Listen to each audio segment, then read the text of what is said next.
Thank you very much. This is an informal press briefing by UNITAID to launch our most recent progress report and to give you a bit of background about the initiative, how we work, the vision for the future, and how we aim to address barriers to access to medicines and how we aim to increase access in the areas where we work. So we have Denis Brun, who is the Executive Director of UNITAID, recently appointed. He's been there for about 6 months. And Khalil El-Wargadi, who is one of the founding people in UNITAID. He was there from the beginning, part of the Executive Board from the civil society side, and now no longer on the board, but still a friend of UNITAID. So the speakers will just give you a very quick introduction, and then we can just have a chat. We'll get questions. And go ahead, please, Denis. Thank you. Okay, good morning, everybody. I'm going to speak in English, but if you wish to ask questions in French or other exotic languages, we'll try our best. It's a pleasure to present the 5th anniversary of UNITAID, and I am very aware that for most of you it's the first time you hear of it. So it's also a good opportunity to tell us a little what we do and who we are, because we are, in all modesty, the most original organization of the UN. I'm absolutely sure of that. And we're pretty proud of what we have been able to accomplish over the past 5 years. First, UNITAID was born in the end of 2006 from an initiative from 5 countries, Brazil, Chile, France, Norway, and the United Kingdom. And they signed together an international treaty to create UNITAID. And UNITAID was then housed and is still hosted by WHO, the World Health Organization. Now, this came, the idea of UNITAID came from the view that the issue of access for poor people was just not right. You remember the catchphrase at the time: patients are in the south and drugs are in the north. So the whole idea of creating UNITAID was to make sure that it would be an organization able to bridge that gap and to provide access to people in the south for products of high quality. Now, it has been working with medicines mostly, and for medicines for tuberculosis, HIV, and malaria, the same diseases as the Global Fund addresses. And still, we are very different from the Global Fund, and we have achieved very different things. At the beginning, UNITAID was created as a kind of a purchasing facility, kind of procurement agency, but it didn't last because we've rapidly found that procurement has some impact on people, but it's not where you can have the biggest bang for the buck. In procurement, you put $1 of money and you get $1 worth of drugs at the end. What we discovered was that working directly with the market for these drugs, with $1 of our money, we could get $5, $10 of effect on the ground. And this is what we're doing. So we are an original organization because we work directly with pharmaceutical markets. So what does it mean practically? Now, it's a good catchphrase, but I mean, first is knowing the markets inside out. One of the things which is interesting is, although we have been spending billions of dollars on drugs for HIV, TB, and malaria, there was nobody who had a comprehensive view of what the market was like. Who were the producers? What were the prices? What were the patents? What were the products which were in the pipeline and would come out of the research to become available to people?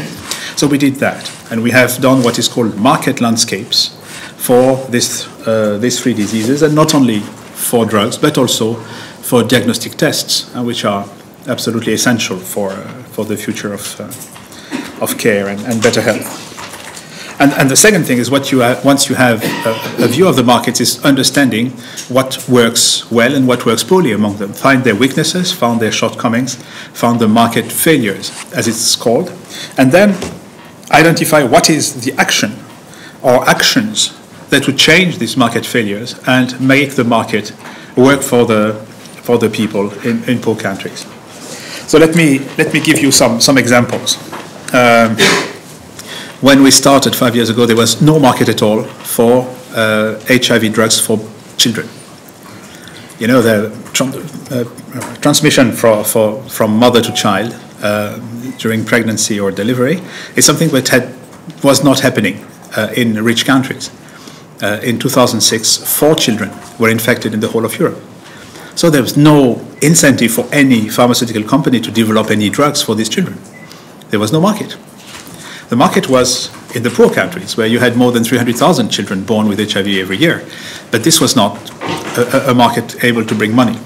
So the idea was, this is a typical market failure. How can we address it? And so we have worked with several partners, and in particular the people of the Clinton Foundation, to address it, to try to put together orders from countries which would serve all the children so that there would be a critical mass of children in need of treatment. Then we worked directly with the manufacturers, convinced them to create special formulations which were adapted for children, pediatric formulations. Where are we now?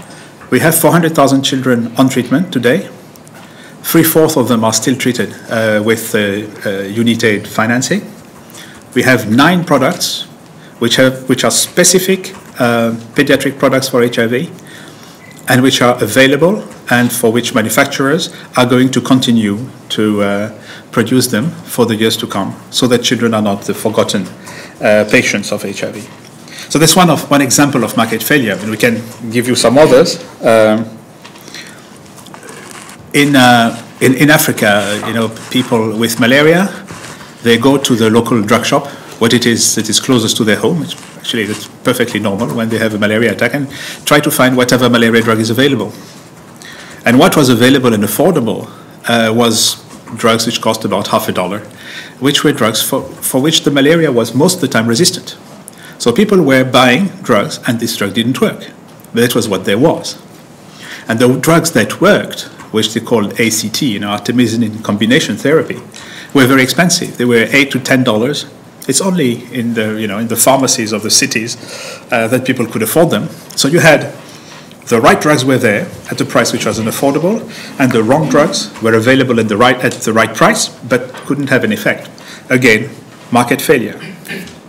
So what was done, the international community really mobilized there, and we created something called AMFM, Affordable Medicine Facility for Malaria, which is a big financial mechanism of subsidy by which the effective drugs can be sold in the drug shops at the same price as the ineffective ones. So people with the same $50, now they can afford a drug that works. And with this, we were able to get the drugs affordable, to get them next to where people lived, and also to displace the market away from the ineffective drugs to the ones that worked. Now, this is costly. We put a lot of UNITAID money into that. We have put $180 million in this initiative for affordable malaria drugs.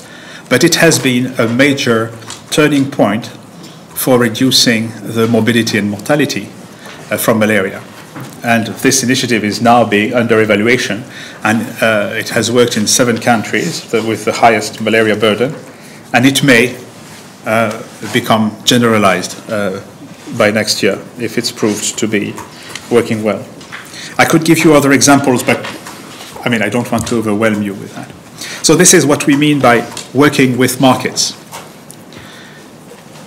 Now, it's true, UN organizations don't do that generally, and we were the first to do it, and we remain the most important organization doing so.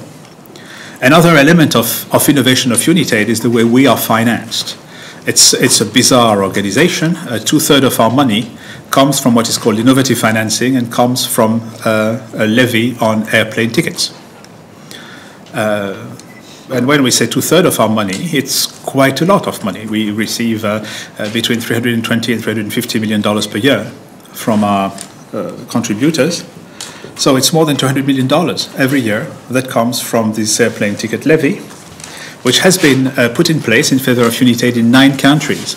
And this is also something which is very innovative, is that these 9 countries are not rich countries. Some are, but not all.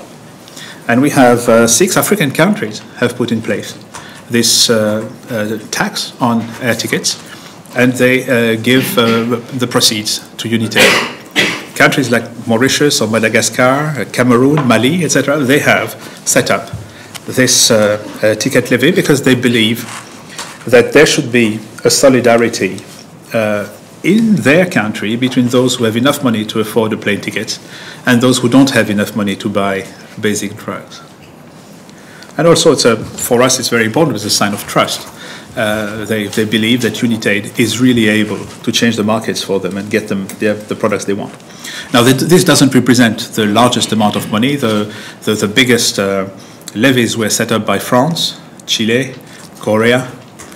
These are the largest amounts. But the support from African countries is extremely important to us. Another form of innovative financing we receive from Norway. Norway said we don't want to put a tax on airplane tickets, but we can give you something equivalent, which is proceeds or part of the proceeds of the carbon tax. And actually, they give us elements of the carbon tax that represent the contribution of the airline industry to the carbon tax. So this is original indeed. I mean, this is not something which exists in other organizations. We still have a bit of money, about 20% of our funding comes from, in a more traditional manner, from the budget of countries, like the United Kingdom, for instance, that gives us money from their development aid budget. But even Brazil, which is one of our contributors, gives us money from their cooperation budget, but the budget, they calculate it as if it was an airplane tax. So they calculate how much would be $2 multiplied by the number of international plane tickets, and this is the contribution they give us from their treasury. We are looking at more possibilities of innovative financing, and I will give the floor at the end of my intervention to Khalil El-Wadigi, who has been working a lot on the financial transaction tax and how it could work for development and be part of innovative financing. Now, we are 5 years old, so we have 5 years of results to show. You have them in the fact sheets in front of you. As you know, we play with the markets and we make them work better, but of course the money we have is applied to be there on the markets. We cannot convince markets to change behavior if we don't put money into them and buy things or move things. And so we have been buying products and making sure that they are distributed to those who need it most. We have financed 1.5 million of treatments for tuberculosis, nearly 200 million treatments for malaria. 800,000 women were receiving treatment for prevention of mother-to-child transmission. These are large numbers, but what is more important is whatever we have achieved on the markets by getting lower prices and new products. This has been used by the Global Fund, by PEPFAR, by the countries themselves to be able to fight the 3 diseases at a lower cost. We're also an organization which works with partners. You know, we are a small secretariat with less than 60 people here in Geneva, and we are only in Geneva. So we contract, implementers who use the money we give them according to ways which we decide, and then they implement things on the ground. And we work with implementers such as, I was mentioning the Clinton Foundation before, but UNICEF, WHO, Doctors Without Borders, etc. People who move things on the ground. And this has made us active in 94 countries and with tangible results in all of these. What's important also is that as an organization, we have a board which has most of our donors, but which has had since the beginning representatives of civil society and people living with the diseases, and they have been among the most active and the most important players of UNITAID. And it's interesting because we are, contrary to many organizations where you would have these organizations on board to comment or to criticize, they are completely working and living with us, and it's a very interesting relationship that we have. Now I will give the floor to Khalil, and if you wish, I can also talk about what it is that we are going to achieve in the coming years as we continue with UNITAID as this laboratory of innovation. But I would stop there and maybe let Khalil talk of the patent pool and other things.